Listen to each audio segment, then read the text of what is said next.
Olá, seja bem-vindo à nossa terceira apresentação do curso Noções de Astrodinâmica. Para essa nossa apresentação, nós vamos apresentar alguns exercícios exemplos com as suas respectivas resoluções. Exercícios exemplos. Exercício de número 1. A posição e a velocidade de um satélite para um dado instante são dadas por vetor posição R, 4i, mais 4j, mais 4k em unidades de distância. E vetor velocidade menos 0,20i, mais 0,25j, mais 0,20k em unidades de distância e também em unidades de tempo. Posteriormente, vamos enfatizar o que vem a ser unidade de distância e também unidade de tempo. Tudo referente aí ao planeta Terra.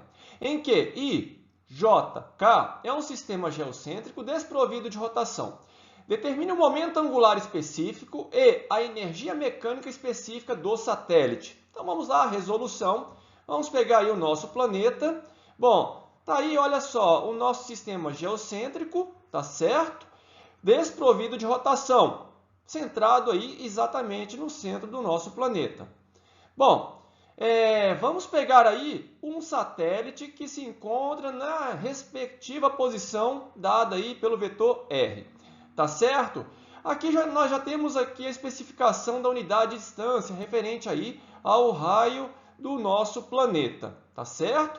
Bom, queremos saber o momento angular específico. Sabemos que o momento angular é uma grandeza vetorial definida como sendo o vetor posição R que multiplica vetorialmente o momento linear do nosso corpo, no caso o satélite. Tá certo? Bom, utilizando aqui a definição de momento linear, massa, no caso a massa do satélite, vezes o vetor velocidade do satélite, e dividindo tudo pela massa, vamos definir o que vem a ser exatamente o momento angular específico, representado aí pela letra B, R, vetor V. Bom, utilizando aqui os dados que eles forneceram no nosso problema, tá aí, olha, o nosso momento angular, então, dado pelo produto vetorial R, vetor V, utilizando aí a regra do determinante, tá aqui o vetor I, no caso, 4, que é o primeiro componente do vetor posição, depois 4j e assim por diante. E também referente ao vetor velocidade, que na última linha.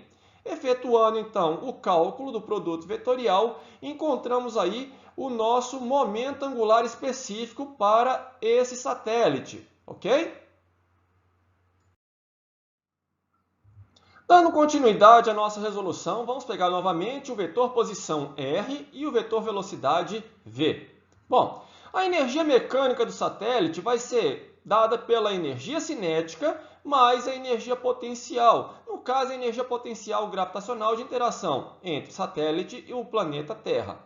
Bom, aqui nós temos m minúsculo representando a massa do satélite. E esse termo que aparece aqui, o M maiúsculo com esse símbolo, é exatamente a massa do nosso planeta, no caso o planeta Terra. Aqui temos a constante de gravitação universal e aqui, olha, representa a distância do satélite até o centro do nosso planeta. Olha só, vamos pegar aqui, olha, o quadrado da velocidade, tá certo? Aqui é um escalar, ok? Podemos pegar o quadrado da velocidade como sendo, olha só, o produto escalar do vetor velocidade, por ele mesmo, tá certo?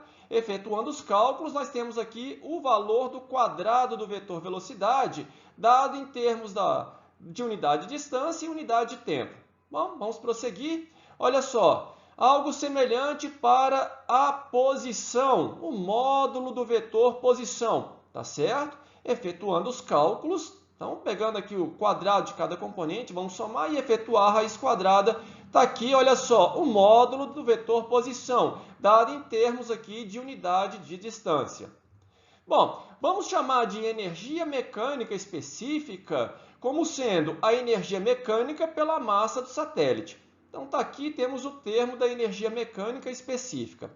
Bom, esse termo que aparece aqui na energia potencial gravitacional, lembrando que, por se tratar de uma energia de interação de atração, aparece, claro, o sinal negativo. Bom, nós vamos chamar esse termo de parâmetro gravitacional, tá certo? Então, a constante de gravitação universal vezes a massa do nosso planeta, dado aqui em termos de unidade de distância e unidade de tempo. Repare que aqui nós não trabalhamos no sistema internacional de unidades, estamos trabalhando em termos de unidade de distância e unidade de tempo. Isso vai ficar mais claro daqui a pouco. Olha só, efetuando os cálculos, substituindo os valores, nós temos a energia mecânica específica do satélite, também dada em termos de unidade de distância e unidade de tempo. Ok? Bom, vamos lá. Considere o nosso satélite do exercício anterior orbitando o nosso planeta, mas numa órbita rasante, de tal forma que o raio de sua órbita coincide aí praticamente com o raio do nosso planeta. Isso nós vamos definir como sendo uma unidade de distância. Bom, esse símbolo que aqui aparece representa aqui exatamente as especificações com relação ao nosso planeta, Terra, ok? Então, no nosso sistema de unidade de distância, a unidade representa exatamente essa órbita rasante, no caso da Terra, enfatizando, ok? Bom, você sabe que para um satélite orbitando o nosso planeta, nós temos a seguinte expressão para a órbita desse satélite, em que T representa o período e R exatamente a órbita, o raio da órbita, tá certo? E é exatamente esse raio que nós vamos utilizar aqui.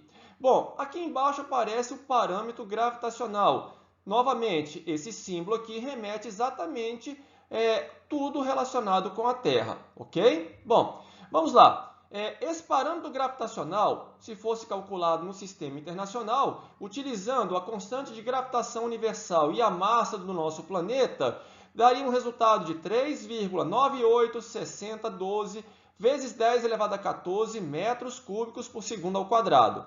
Isso daqui, para o nosso sistema de unidades, representa uma unidade, em que nós temos aqui unidade de distância elevada ao cubo, novamente o símbolo aqui representando tudo referente ao nosso planeta Terra, e também em unidade de tempo, tá certo?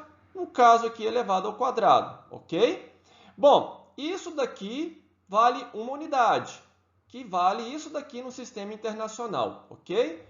Olha só, utilizando então a equação de cima, nós podemos calcular o período, tá certo? Vamos utilizar novamente aqui, olha, o sistema internacional de unidades para o parâmetro gravitacional. E aqui o raio da órbita do satélite também no sistema internacional, tá certo?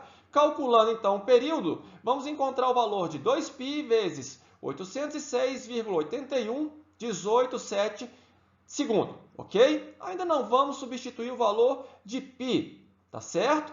Bom, olha só, queremos no nosso sistema de unidades a unidade de velocidade, tá certo? A velocidade de translação do satélite em torno da Terra. Lembrando, numa órbita rasante, bem próxima à superfície do planeta. Então, olha, em termos de unidade, essa velocidade no nosso sistema de unidades aqui, olha, unidade de distância e unidade de tempo, vão substituir exatamente quanto equivale o período, tá certo? E a distância percorrida, 2πr, tá? 2πr é para executar uma volta completa no período de translação do satélite que nós calculamos agora há pouco, aqui em cima, ok? Vamos substituir aqui embaixo, então você pode simplificar 2π tanto em cima quanto embaixo, então você vai ter R dividido por 806,8118,7. Utilizando o valor de R para a órbita rasante, nós vamos definir então, em termos de unidade de tempo, no nosso sistema de unidades, o valor de 806,8118,7 segundos. Isso aqui não é exatamente o período do satélite, tá certo? O período seria exatamente 2π vezes esse valor, ok? Mas no nosso sistema de unidades, isso vai representar exatamente uma unidade, ok? Exercício de número 2. Um corpo celeste nas proximidades da Terra foi identificado segundo o ângulo θ igual a 90 graus, sendo a distância r igual a 5.000 milhas náuticas, aproximadamente, e com velocidade de 16 km por segundo. Qual o valor da excentricidade de sua órbita? Resolução. Na apresentação 2 do curso Noções de Astrodinâmica, nós escrevemos a equação da órbita de um corpo celeste dada pela seguinte expressão. 4K ao quadrado dividido por G, em que G maiúsculo é a constante de gravitação universal, dividido por M1, tudo isso dividido por 1 mais 2K vezes A maiúsculo, dividido por sua vez pela constante G, M1, vezes o cosseno de θ. Equação essa dada em coordenadas polares. Bom, essa expressão que aparece aqui em cima representa o semi-latus rectum, que nós vimos também no curso, na apresentação 2 do nosso curso. E a excentricidade, por sua vez, é dada por essa outra expressão. Quando vimos também, na primeira apresentação do nosso curso, identificamos o momento angular específico, ou seja, o momento angular dividido pela massa igual a 2 vezes a velocidade areolar. No exercício anterior, definimos como sendo a letra B minúsculo. Bom, agora podemos utilizar o parâmetro gravitacional, porque nós vamos utilizar exatamente aqui, olha, na equação da órbita, tá certo? Que é igual a constante de gravitação universal vezes a massa. No caso, a massa central é a massa do planeta Terra. Esse corpo celeste, então, supostamente está orbitando a Terra, tá certo? E no nosso sistema de unidades, nós utilizamos aí a unidade de distância, bem como também a unidade de tempo que nós vimos também no exercício anterior. Bom, de tal forma que a equação da órbita, olha, assume essa outra expressão, tá certo? E a excentricidade, por sua vez, essa outra expressão. Vamos lá? Vamos prosseguir? Prosseguindo, então, com a resolução do nosso problema. Bom, já utilizando aqui a equação polar da órbita desse corpo celeste, sendo o centro da Terra um dos focos da órbita desse corpo celeste, aqui a seguinte expressão, utilizando aí já o nosso sistema de unidades, ok? Bom, ele fornece aí na posição polar θ igual a 90 graus, a posição R, que vai ser B ao quadrado, tá certo? Cosseno de 90, zero, ok? Bom, continuando aqui, a expressão da excentricidade, por sua vez, vai ser igual a B vezes esse A maiúsculo. Qualquer dúvida com relação a essas variáveis, eu sugiro que você retorne nos cursos anteriores, na apresentação do nosso curso, as apresentações anteriores, tá certo? Bom, tá aqui, olha, 2 vezes E, a energia específica, mais 1 sobre B ao quadrado, extraindo a raiz. Tá certo? Lembrando que esse B minúsculo é o momento angular específico que nós vimos lá no primeiro exercício, ok? Bom, de tal sorte que a excentricidade, então, assume essa relação, ok? Bom, olha só, uma milha náutica equivale a 2,90366,5564 vezes 10 a menos 4 unidades de distância, tá certo? Já convertendo aí para o nosso sistema de unidades, ok? Bom, ele forneceu a posição no ângulo θ igual a 90 graus igual a 5.000 milhas náuticas. Isso equivale a 1,452 unidades de distância, ok? Bom, de tal forma que o B ao quadrado, então, ele assume esse valor, tá certo? Bom, o que nós vamos fazer agora é converter a velocidade, tá certo? Que está em quilômetros por segundo, para o nosso sistema de unidades. Bom, 1 km por segundo equivale a 0,1264963205 unidades de distância por unidade de tempo, tá certo? Então, convertendo a velocidade que está nesse sistema de quilômetros por segundo, olha só, encontramos o valor de 2,02 unidades de distância por unidade de tempo, ok? Vamos substituir, então, na expressão da excentricidade. Bom, antes, vamos encontrar aqui a energia específica, tá certo? Já substituindo o valor, olha só, velocidade ao quadrado por 2, tá certo? E o termo da energia potencial, que remete ao inverso da distância, tá certo? Bom, já utilizando o parâmetro gravitacional no nosso sistema de unidades, ok? Então, encontramos o valor de 1,35 351 e podemos substituir agora na expressão da excentricidade, encontrando o valor aproximadamente igual a 2,22, tá certo? Exercício de número 3. Um satélite orbita a Terra com uma altitude de 200 milhas náuticas para o perigeu e 500 milhas náuticas para o apogeu. Qual deve ser o período de sua órbita? Vamos lá, resolução. Bom, nós devemos encontrar a distância desse satélite até o centro da Terra, exatamente nas posições de perigeu e apogeu, tá certo? Bom, uma milha náutica equivale a 1,852 quilômetros. Então, vamos transformar tudo para quilômetros, ok? Então, a partir do centro da Terra, a posição do satélite em perigeu fica valendo, então, 6.748,545 quilômetros. E para apogeu, 7.304,145 quilômetros, ok? O que nós vamos fazer agora é tomar a distância média, ou o raio médio, tá certo? Fazendo aí a média aritmética e vamos encontrar o valor de 7.026,345 quilômetros, representado aqui pela letra A minúsculo, ok? Agora, podemos pensar na terceira lei de Kepler, quadrado período e o cubo do raio médio, tá certo? Bom, vamos lá, já extraindo a raiz quadrada, encontramos essa outra expressão aqui. Bom, o que nós vamos fazer aqui é encontrar o valor desse termo, tá? 2π dividido pela raiz quadrada do parâmetro gravitacional, ok? Bom, efetuando esse cálculo, mas agora eu não estou utilizando o parâmetro gravitacional com relação à Terra, tá? O símbolo representa a Terra.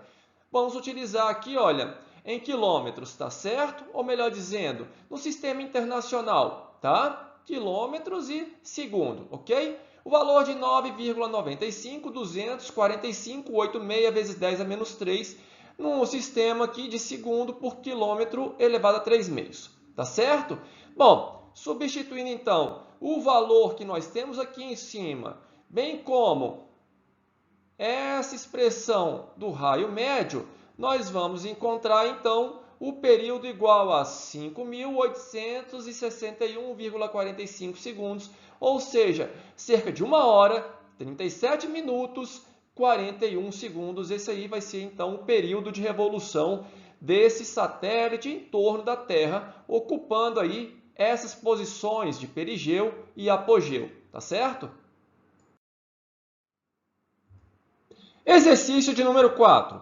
Sabes que o semi-eixo maior para a órbita de um satélite terrestre vale 40 vezes 10 elevado a sexta pés.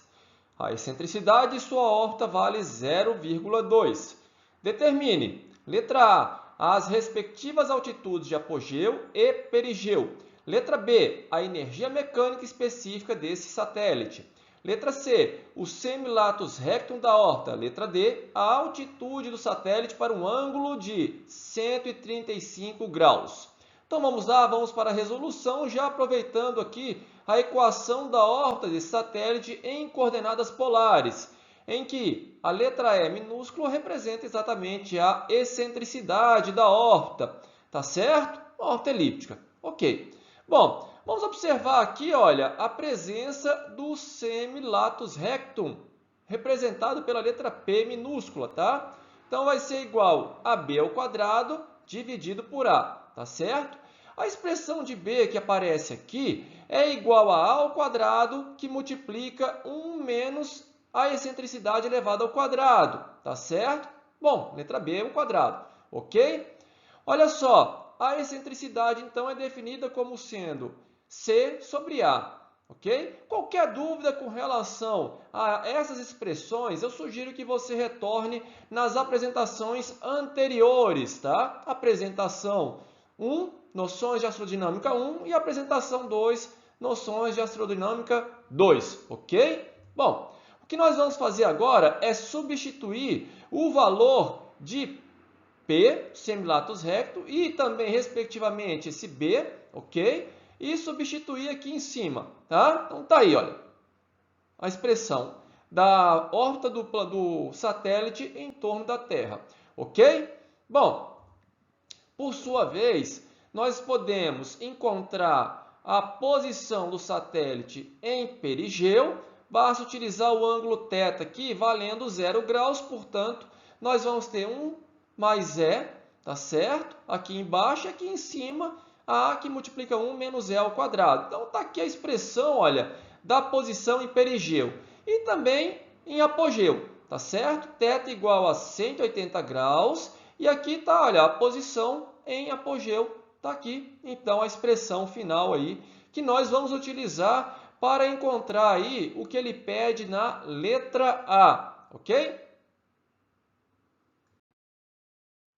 Então vamos lá, vamos dar continuidade à resolução do problema. Letra A. Já temos a expressão da posição do satélite em perigeu. Encontramos anteriormente. Vamos substituir os valores que nós temos no enunciado. Teremos para a posição em perigeu o valor de 32 vezes 10 elevado a sexta pés, ou seja, cerca de 9.753,6 quilômetros. Bom, mas ele pede a altitude do satélite em perigeu, tá certo?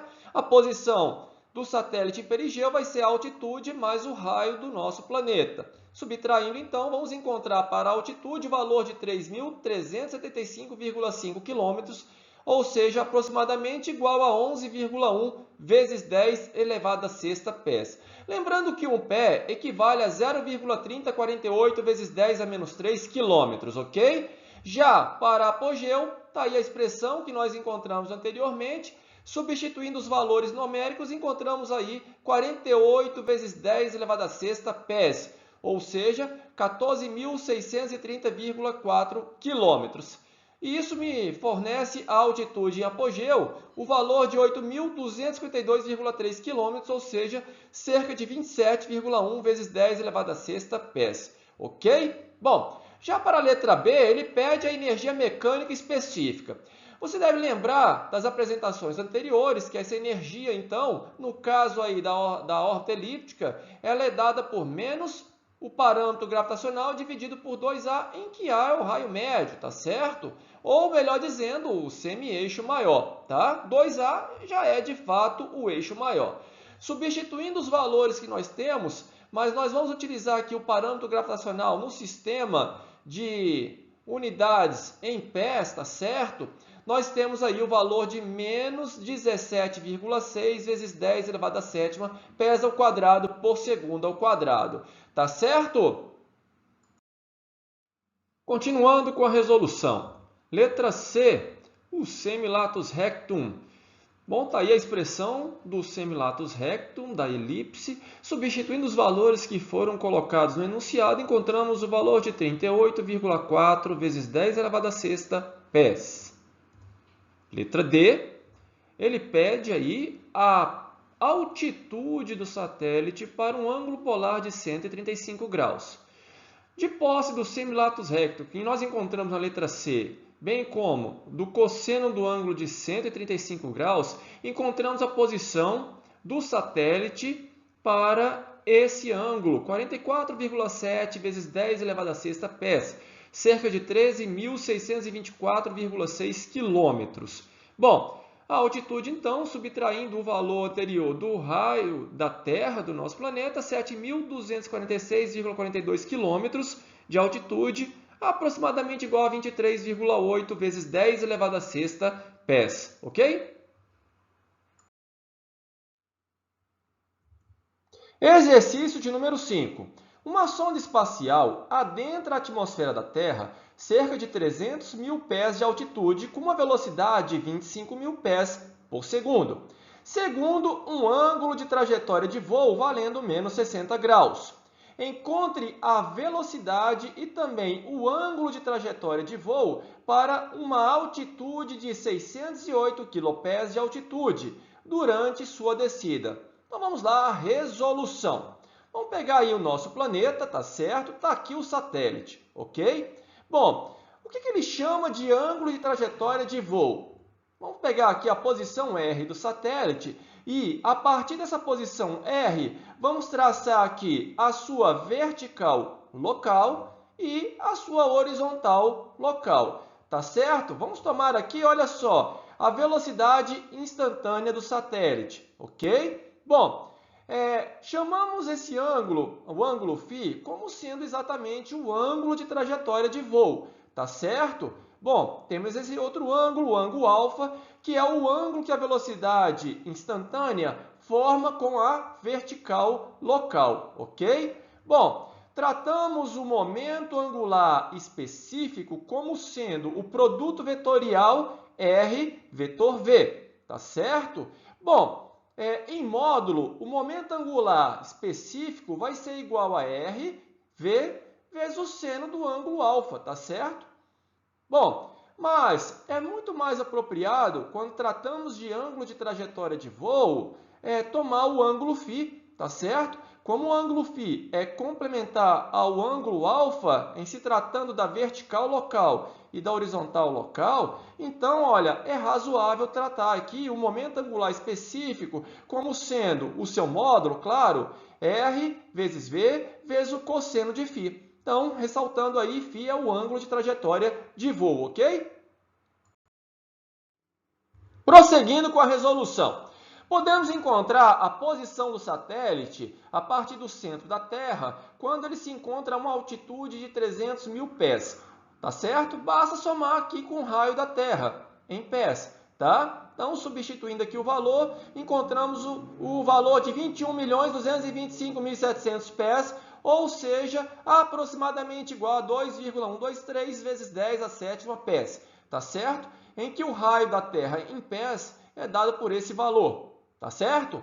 Bom, vamos calcular o módulo do momento angular específico.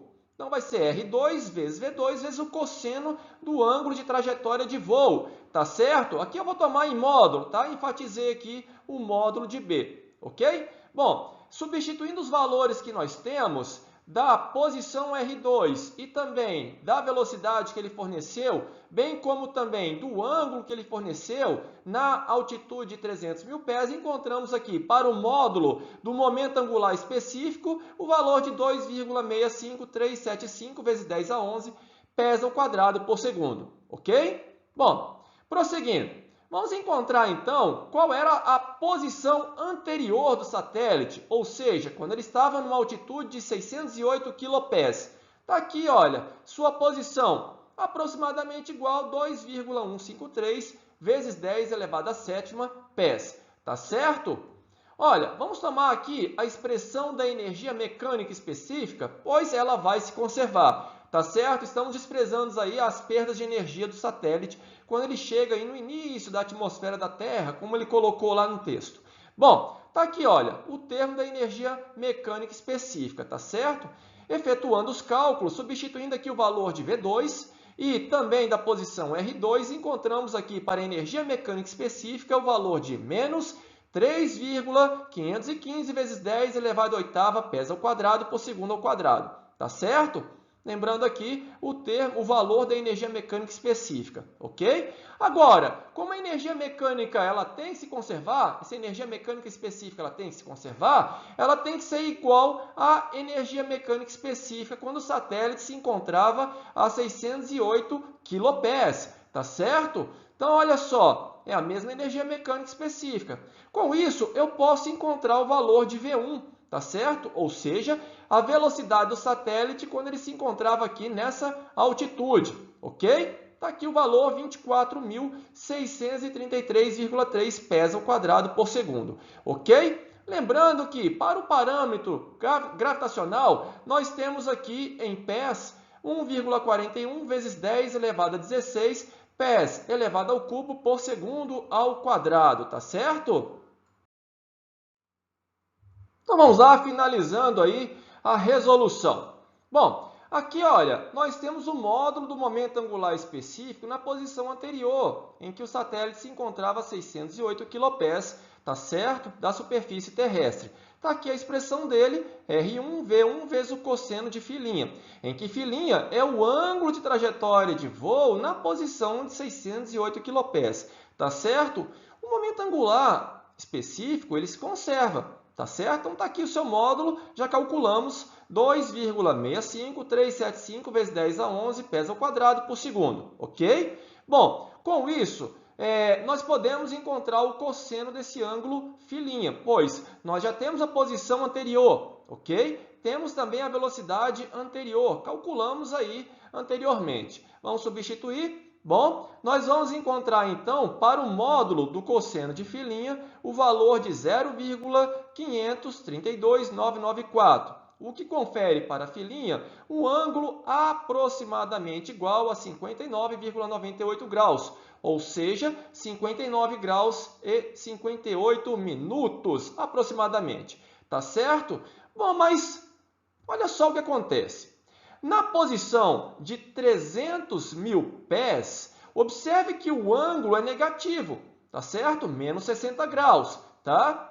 Olha, compare aqui com a horizontal local e a vertical local, ok? Então, a velocidade, olha, aponta nessa direção, ok? Então, é razoável imaginar o seguinte: já que ele está adentrando a superfície, ou melhor dizendo, a atmosfera terrestre, é razoável você imaginar que a velocidade continue aqui apontando abaixo da horizontal local, numa posição mais distante do centro da Terra, na posição 1, tá certo? Quando ele se encontrava numa altitude de 608 quilopés. Tá certo? Bom, se você pegar nessa posição anterior, em que ele se encontrava numa altitude de 608 quilopés, ou seja, para essa posição aqui, olha, ok? A partir do centro da Terra, é razoável você imaginar que a velocidade também aponte para a direção abaixo da horizontal local, nessa posição aqui.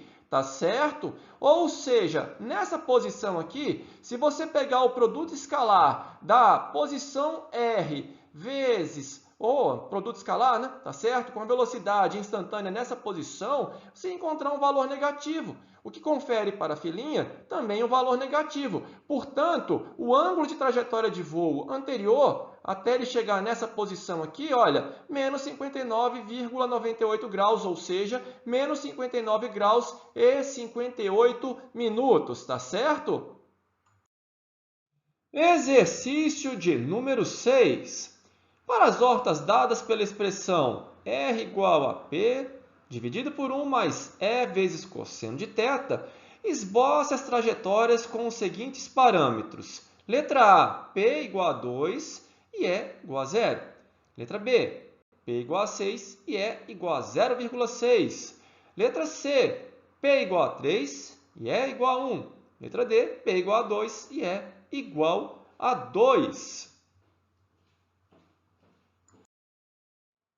Previamente, antes de resolver esse exercício, nós vamos trabalhar com o papel polar. Como é que funciona isso? Vamos ver? Vou pegar aqui, então, um exemplo de um papel gráfico polar, tá certo?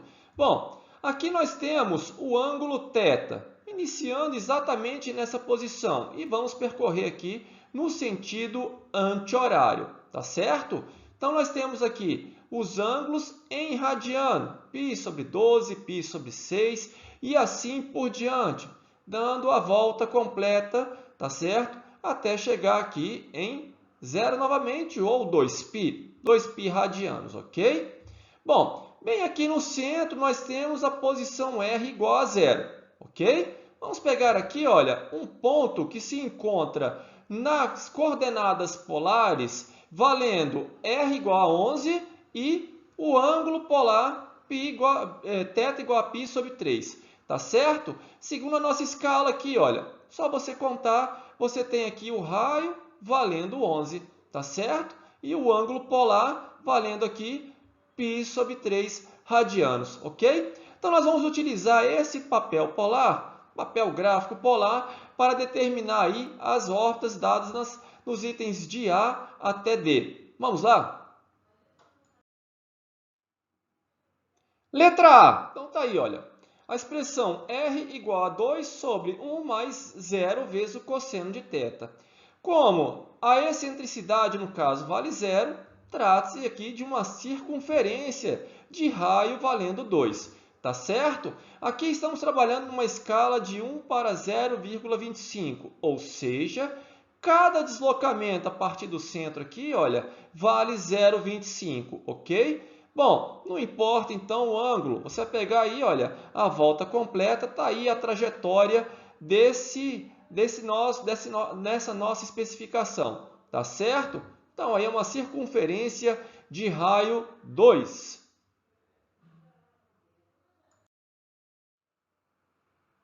Letra B. Então, está aí a equação r igual a 6 dividido por 1 mais 0,6 vezes cosseno de θ. Já é de suspeitar que se trata de uma trajetória elíptica, não é verdade? Bom, vamos construir aqui uma tabela. Vamos pegar aqui a escala de 1 para 1, ou seja, cada afastamento a partir do centro aqui está valendo uma unidade de fato, tá certo? E vamos construir uma tabela do ângulo e a respectiva posição. Então vamos lá. Olha só, para o ângulo θ valendo 0 radiano, a posição fica valendo 3,75. Então tá aí, olha, para esse parâmetro, nós temos aqui essa posição, ok? Para o próximo parâmetro, θ valendo π sobre 2 radianos, r valendo 6. Então tá aí, olha, próxima posição aqui em cima, tá certo? E assim por diante, olha, para π valendo, ou melhor, para o θ valendo π radiano, a posição r valendo 15. Aqui a posição. Então, olha, damos a meia volta, π radianos, está aqui a posição valendo 15. Tá certo? Mais outro, θ valendo 3π sobre 2 radianos e a posição r valendo 6. Está aqui embaixo. E, finalmente, dando a volta completa, 2π, 3,75. Está aí, é uma trajetória elíptica. Tá certo? Bom, nós podemos encontrar agora, olha, o seu semi-eixo maior, valendo 9,375. Tá certo? E aqui nós temos a posição central da elipse, ok? Bom, lembrando, começamos daqui, tá? Sempre começamos da posição R igual a 0 daqui. E aí trabalhamos com as suas coordenadas polares. No caso aqui, θ valendo 0, a posição R valendo 375. E aí demos a volta completa, ok? Letra C. Então está aí a expressão R igual a 3 dividido por 1 mais cosseno de θ. Você já observou que a excentricidade está valendo 1, portanto, trata-se de uma trajetória parabólica, tá certo? Bom, a escala que nós vamos adotar é 1 para 0,375, ok? Então vamos lá, vamos começar aí com a nossa tabela e os pares ordenados em coordenadas polares. Para θ valendo 0 radiano, posição R valendo 1,5. Então está aqui a posição para esse primeiro par ordenado polar, ok? Em coordenadas polares. π sobre 2 radianos, o R valendo 3. Então, π sobre 2, o R valendo 3, está aqui a posição do segundo par ordenado. Terceiro, 2π sobre 3 radianos, o R valendo 6. Bem aqui, já aqui em cima, tá certo? Bom, como você sabe que a parábola é uma figura simétrica, o que você vai ter aqui para cima, você tem aqui para baixo, tá certo? Então, tá aí, olha, a trajetória parabólica, ok? Vamos completar aqui para baixo, tá certo? E aí, olha, temos o semilatus rectum dessa parábola, valendo quanto? Valendo 3, ok?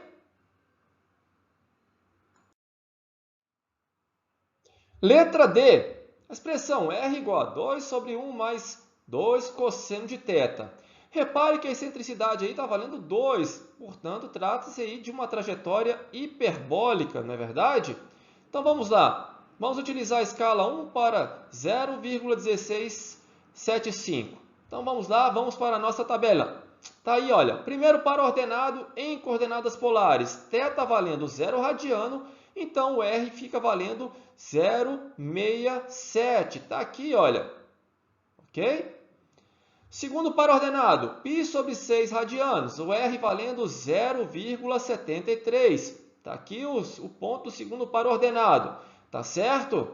Terceiro, π sobre 3, R valendo 1. Está aqui, olha. E o último, π sobre 2, R valendo 2. Então, tá aí, olha. Vamos desenhar a nossa trajetória? Tá aí, olha. Que você tem para cima, claro, você vai ter para baixo. Ok? Bom, aqui nós temos o semilatus rectum da parábola, ou melhor dizendo, da hipérbole, ok? Tá aqui, olha, 2. Ok? Exercício de número 7.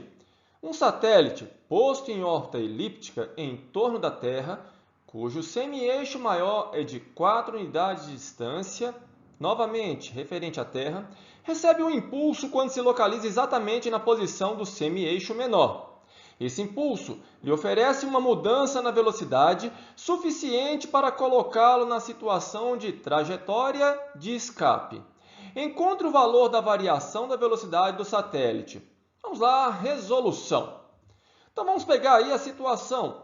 Tá aí o satélite que se encontra inicialmente em perigeu, ok? Bom, sabemos que a energia específica desse satélite é dada pela relação menos parâmetro gravitacional referente à Terra dividido por 2A, em que A representa aí o semi-eixo maior da trajetória elíptica.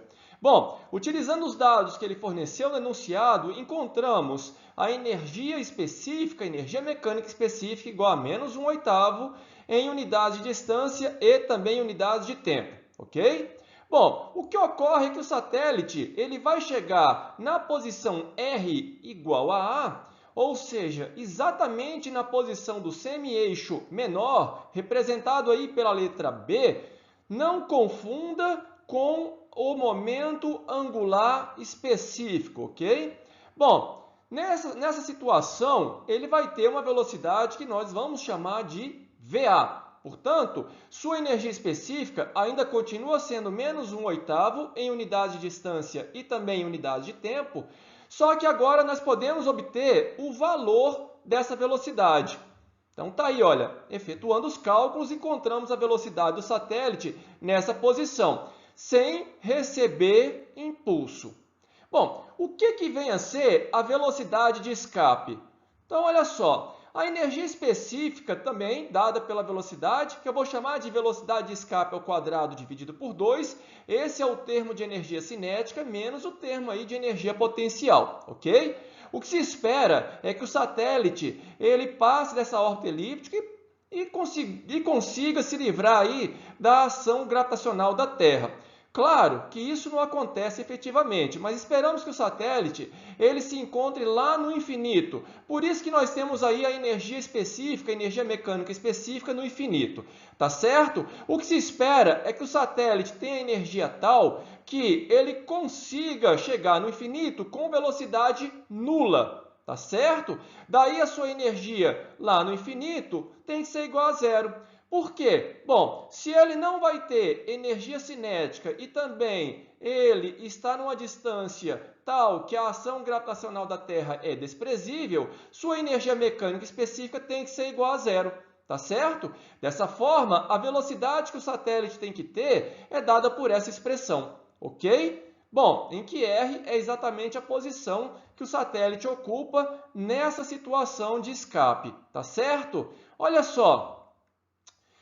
Utilizando os dados que nós temos do problema, o parâmetro gravitacional e na posição R igual a A, porque aqui ele ganha esse impulso para conseguir atingir o infinito, tá certo? Encontramos a velocidade de escape dado por raiz de 2 sobre 2 em unidade de distância e também unidade de tempo, tá certo?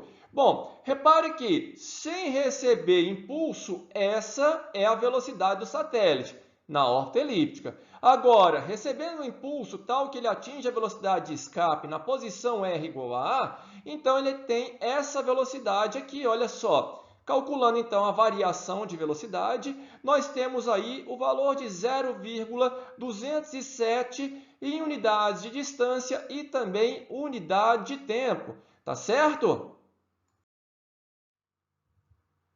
Exercício de número 8. Um satélite em órbita elíptica possui na posição das extremidades do eixo menor uma certa velocidade. Prove que essa velocidade é igual à velocidade da órbita local circular. Vamos lá, resolução. Então vamos pegar aí o satélite em sua órbita elíptica em torno da Terra. Lembrando que o centro da Terra ocupa o foco dessa elipse, tá certo? Um dos focos, ok? Bom, quando o satélite atinge a posição R igual a A, ele se encontra exatamente na extremidade do eixo menor, tá certo? Representado aí pela letra B. Na verdade, o semi-eixo menor, ok? Não confunda, por gentileza, com o momento angular específico, tá certo? Bom, para uma trajetória elíptica, a energia mecânica específica ela é limitada nesse valor, tá? Dada aqui pelo parâmetro gravitacional dividido aqui pelo eixo maior, ok? Bom, mas quem é mesmo a energia mecânica específica? Tá aqui, olha, é o termo de energia cinética, em que V é a velocidade do satélite nessa posição, por isso que chamei aqui de VA, tá certo? Menos, aqui, olha, o termo de energia potencial gravitacional, ok? Lembrando que o menos significa que existe uma interação de atração, ok? Bom, quando o satélite ocupa exatamente a posição R igual a A, ok? Bom, com isso podemos calcular a velocidade do satélite quando ele se encontra exatamente nessa posição. Está aqui o valor da velocidade, ok? Agora, imagine o seguinte, imagine que o satélite esteja orbitando a Terra numa trajetória circular, tá certo? Porém, o raio dessa trajetória circular, ele é exatamente igual ao valor do semi-eixo maior, ou seja, R igual a A, ok? Também, para uma trajetória circular, a energia mecânica específica é limitada por esse valor de expressão aqui, tá certo? Lembrando aqui que o R vai ser igual a A. Olha, a energia mecânica específica vai ter que ser igual a esse termo, então você pode encontrar a velocidade do satélite nessa órbita circular, tá certo? Essa velocidade é constante, diferente aqui da trajetória elíptica. No entanto, esse valor de velocidade coincide com esse valor de velocidade, tal como o texto sugere aí para a demonstração, tá certo? Então tá aí, olha, a velocidade do satélite nessa posição coincide com a velocidade do satélite em uma trajetória circular, cujo raio vale A, ok?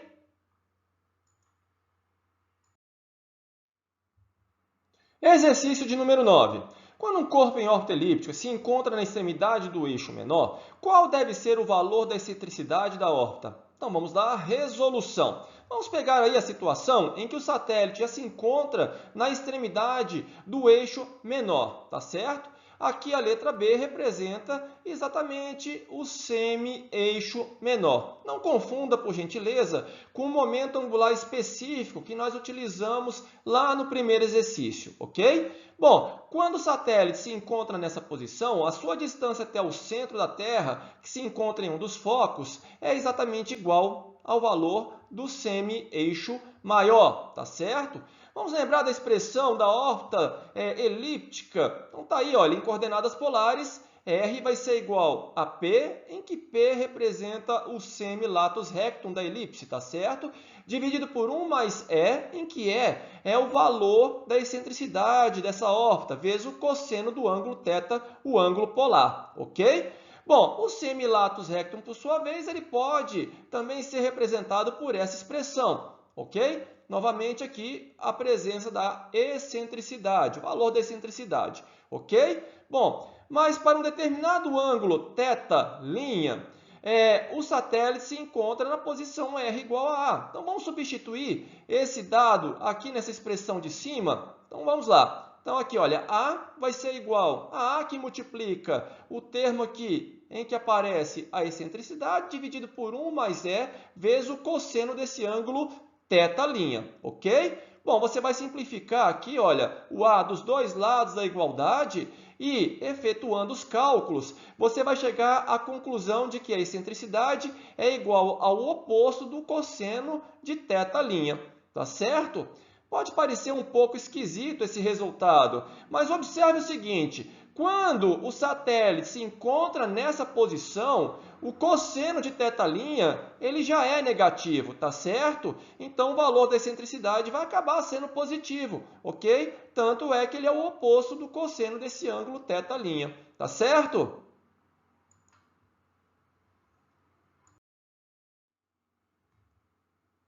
Exercício de número 10. Para uma trajetória parabólica, mostre que o ângulo de trajetória para o objeto na posição polar θ igual a 90 graus é igual a 45 graus. Então vamos lá, resolução. Vamos aproveitar a figura do exercício de número 6, letra C. Tá aí, olha, trajetória parabólica, tá certo? Bom, o objeto, então, ele sai dessa posição inicial, em que o θ é igual a 0 graus, 0 radiano, e atinge essa posição aqui, em que o θ vale 90 graus, tá certo? Ou, se preferir, π sobre 2 radiano, não é verdade? Então, vamos lá. Olha só. Tomando aqui a expressão da trajetória aqui em coordenadas polares. Então, aqui nós temos P, que é o semilatus rectum, no caso aí da parábola, ok?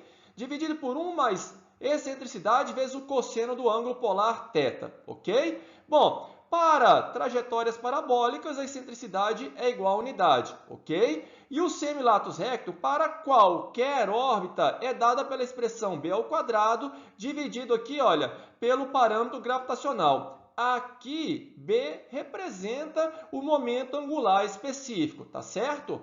Bom, na posição em que o θ vale 0, qual é a posição aqui do corpo? R0. Vai ser igual a P sobre 2. Substituindo a expressão de P, está aqui, olha, B ao quadrado dividido por 2 vezes o parâmetro gravitacional. Agora, quando o satélite se encontra, ou quando o corpo se encontra nessa posição, qual deve ser o valor da distância R? Tá? Vamos chamar de R90, ok? Então, R90, cosseno de 90 nulo, tá certo? Então, a posição do satélite é exatamente P, o semilatus rectum. Nesse caso aí, é da parábola, ok? Ou seja, B ao quadrado sobre μ0. Bom, qual a expressão do momento angular específico? Estão lembrados? Vai ser V, escalar R, vezes cosseno de φ, tá certo? Em que o φ, olha, é exatamente o ângulo de trajetória, ok? Bom, então tá aí, olha, conservação do momento angular específico. O momento angular específico na posição inicial tem que ser igual ao momento angular específico nessa posição final, 90, tá certo? Bom, utilizando essa expressão aqui, olha, em que na posição inicial o ângulo aqui, olha, é exatamente igual a 0, cosseno de 0 a unidade, ok? Nós temos a seguinte expressão aqui para a velocidade do corpo quando ele atinge essa posição final, tá certo? Prosseguindo aqui com a resolução. Então, pegando aí novamente a trajetória parabólica e a expressão que nós encontramos anteriormente, ok? Bom, olha só, a energia mecânica específica ela é dada pela expressão v ao quadrado sobre 2 menos o parâmetro gravitacional dividido pela posição r, ok? No caso da trajetória parabólica, a energia mecânica específica ela é nula, zero. Bom, vamos comparar a energia na posição inicial, quando o corpo se encontrava nessa posição, e a energia mecânica específica para essa posição final, tá certo? O corpo nessa posição, ok? Então, vamos chamar de E0 a energia mecânica específica do corpo nessa posição. Então, V0 ao quadrado sobre 2 menos o parâmetro gravitacional dividido pela distância. Calculamos a distância, não é verdade? A posição inicial, P sobre 2. Então, está aqui o valor da velocidade inicial, V0. Está aqui a expressão, ok? Já para essa posição aqui, olha só, nós temos essa expressão da velocidade. A velocidade do corpo na posição polar, θ igual a 90 graus, ok? Bom, nós vamos agora recorrer a essa expressão aqui de cima. Olha só, nós temos a relação entre as velocidades e o cosseno do ângulo φ, o ângulo de trajetória de voo, tá certo? Bom, substituindo aqui então, olha, encontramos para o valor do cosseno de φ, raiz de 2 sobre 2, tá certo?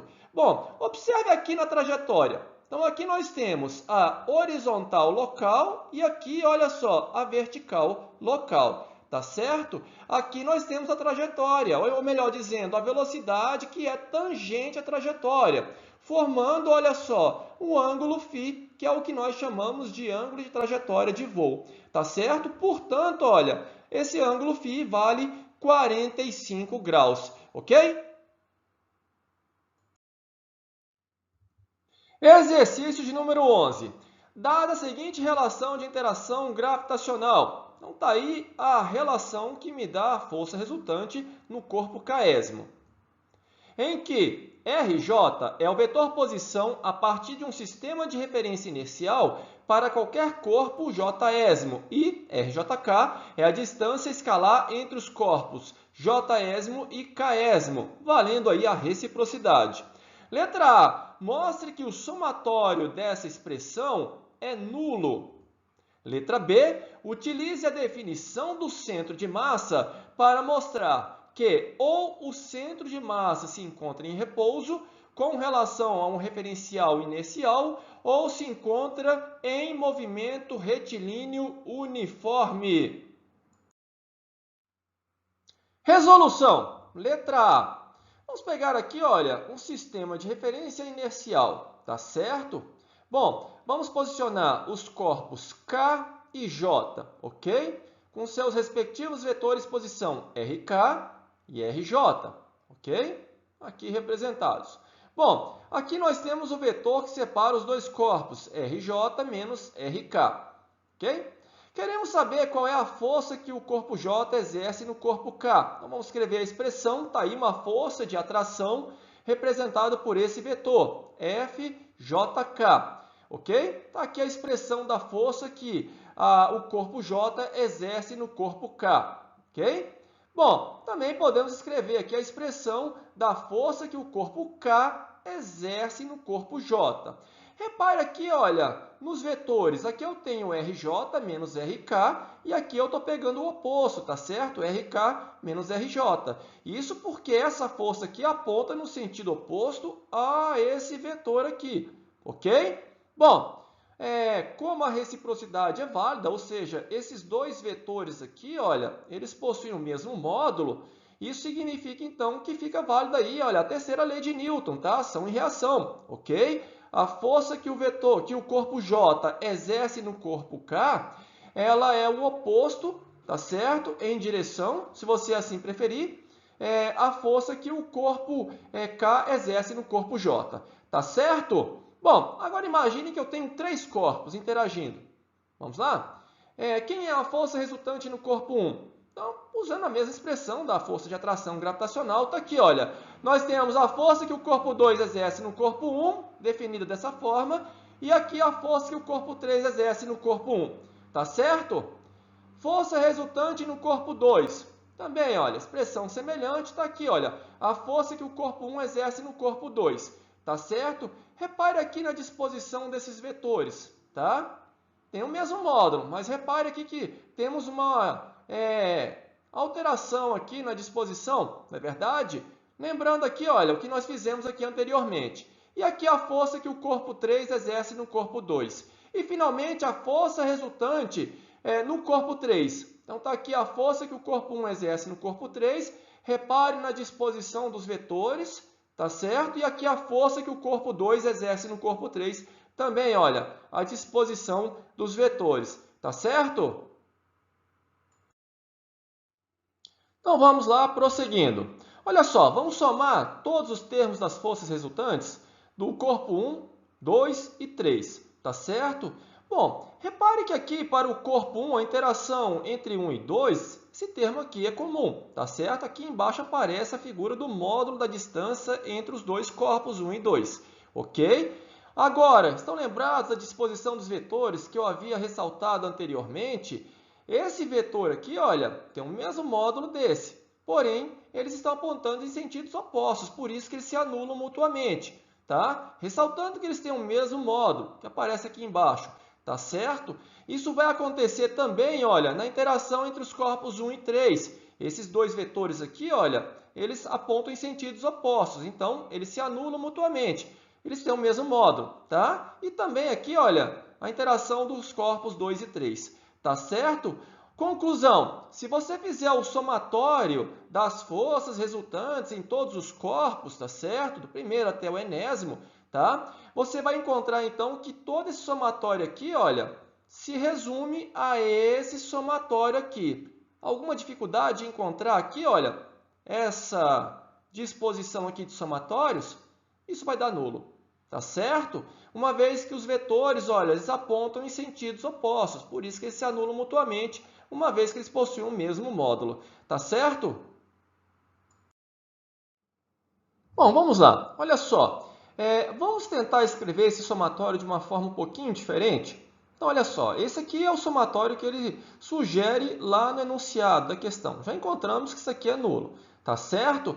Mas olha só, eu escrevi de uma forma um pouquinho diferente, não foi? Bom, eu vou colocar aqui em evidência mk vezes g, tá certo? G, lembrando, é a constante de gravitação universal, ok? Então, tá aí, olha. Vamos escrever o somatório agora dessa forma, tá certo?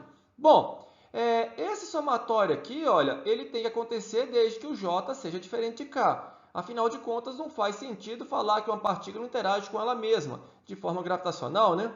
Bom, olha só, vamos escrever esse somatório aqui, olha, tá certo? Para as partículas, ok? Então, tá aqui, olha, para o K valendo 1. Então, tá aqui, ó, G vezes M1, aí começa interação do 2. Tá aqui, olha, o vetor que separa os dois corpos, R2 menos R1, dividido pelo seu respectivo módulo. Isso daqui vai me dar a orientação da força, que aponta na direção de M2, tá certo? Mais o termo de interação com o corpo 3. Lembrando novamente que, olha, eu tenho R3 menos R1, que aponta para o corpo 3. E assim por diante até o enésimo corpo. Repare que aqui, olha, não aparece o termo 1. M1 está aqui fora, tá certo? Que é o que a gente tem aqui, olha, para esse somatório. Vamos para o próximo, corpo 2. Então, está aqui, olha, mais G que multiplica M2. Aqui aparece o M1. Afinal de contas, aqui, olha, 1 é diferente de 2, tá? Então, novamente, olha a disposição do vetor. Esse vetor aqui aponta para o corpo 1, tá certo? E esse aqui de cima para o corpo 2. E assim por diante, como nós fizemos anteriormente para o corpo 1, tá? Até a enésima partícula, ok? E o somatório se estende até a última partícula, e aí começando do 1 até a partícula enésima menos 1, ok? Bom, se você observar aqui, olha, na hora de efetuar aqui esse cálculo, por exemplo, nós podemos pegar sempre quando o J é maior que K, tá certo? Então, tá aqui, olha, o J é maior que 1, tá? Então, eu posso resumir sempre quando o J é maior que K. Mas você pode se perguntar, e quando surgiu o 2, tá certo? Ele se resume a o J maior que K, tá certo? Ele se resume a 1. Só que se você colocar em evidência aqui, olha, basta você pegar essa disposição de vetores aqui, olha, que é o que aparece aqui, olha. Então, é como se eu tivesse R2 menos R1 e R1 menos R2, tá certo? Olha aqui embaixo os módulos, tá? Tá aqui a expressão, olha, se resume a 1 e 2. E assim por diante, por isso que eu posso escrever naquele outro somatório que eu apresentei anteriormente. E isso é igual a zero, tá certo? Como nós demonstramos, ok? Letra B. Então vamos lá, vamos escrever aí, olha, o vetor posição do centro de massa, tá certo? Segundo a definição do centro de massa, está aí a média ponderada, em que aqui nós temos o vetor posição do corpo 1, vetor posição do corpo 2 e assim por diante, até o enésimo corpo. E aqui embaixo nós temos a massa total do sistema, tá certo? Então vamos somar a massa de todos os corpos, ok? Olha, podemos escrever essa expressão de outra forma, passando aqui, olha, essa massa total para o outro lado. Então está aqui, olha, o somatório dessa expressão aqui, ok? Bom, se eu derivar isso daqui pelo tempo, uma derivada segunda, então, olha, do lado esquerdo está aqui, olha, a taxa de variação no tempo, duas vezes, né? Derivada segunda, do vetor posição do centro de massa, e olha o que aparece aqui do outro lado. Também a derivada segunda aqui, olha, do vetor posição de cada corpo. E isso aqui é aquele somatório que nós encontramos na letra A. Ele é nulo, tá certo? O que confere para o centro de massa essa expressão, ok? Como a massa do sistema não é nula, não é zero, então, olha, essa variação aqui no tempo é nula, ok? Aqui é uma equação diferencial, tá certo? Eu tenho a derivada segunda desse vetor posição do centro de massa. Se eu integrar uma vez, o que eu vou encontrar? A velocidade. Então, olha, para a taxa de variação do vetor posição do centro de massa pelo tempo, é um vetor constante, podendo ser nulo, tá? Ou seja, o centro de massa se encontra em repouso com relação ao nosso sistema inercial, tá certo? De referência. E se o vetor não é nulo, se esse vetor A não é nulo, ele é constante. Tá certo? Integrando novamente, olha, eu encontro a forma como o vetor posição do centro de massa varia no tempo. Tá certo? É uma variação uniforme, tá? Em que B é uma constante. Ok? Então, terminamos por aqui. Espero que vocês tenham aproveitado bastante. Até a próxima aula de noções de astrodinâmica.